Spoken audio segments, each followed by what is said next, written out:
Hi, it's me again. Same clothes, same place. Trying to get as many of these done as I can tonight. So this is week 4's video on suicide, and I am so very, very fortunate to not know anyone that's ever attempted or completed suicide. It's crazy that I've made it this far in my life, and I haven't been around it at all, to be honest. Which reflecting on that now, I didn't think about it before, but that's quite impressive, quite amazing. Not impressive, but just lucky, I suppose.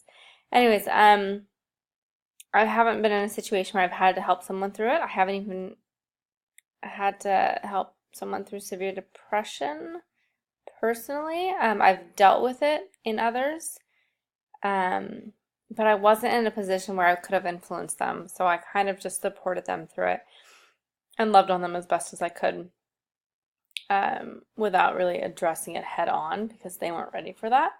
Anyways, we watched that video that you posted for the Suicide Week, the TED Talk about the guys who, the police officer that responded to jumpers on the Golden Gate Bridge. And it kind of led me down a rabbit hole because he mentioned something in that video about, the few people that do survive, they immediately regret it when they jump. And so I had to look up these stories about people that actually survived that. And one of the people that did survive said that he was craving attention, and he made a plan that he was going to jump, but he made a deal that he was only going to jump if no one offered him help or asked him if he was okay. So his deal was if no one says, "Are you okay?" or "Can I help you?" or "Is there something wrong?" then I'm going to do it. I don't know if I said that right. If someone asked him if he was okay, he was not going to jump. And he cried, and he was outwardly stressed and crying. And he said for an hour and a half riding the bus and stuff, no one said anything to him. And he jumped. And he just said he just needed someone to listen.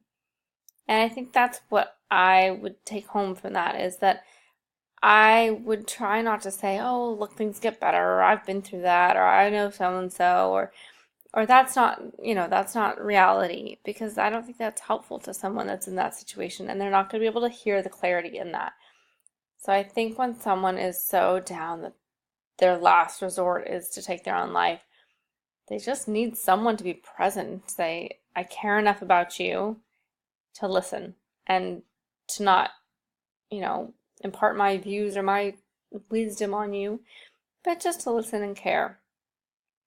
So I hope that I'm not in that situation in the future, but if I do find myself there, that's my plan of action. Thanks.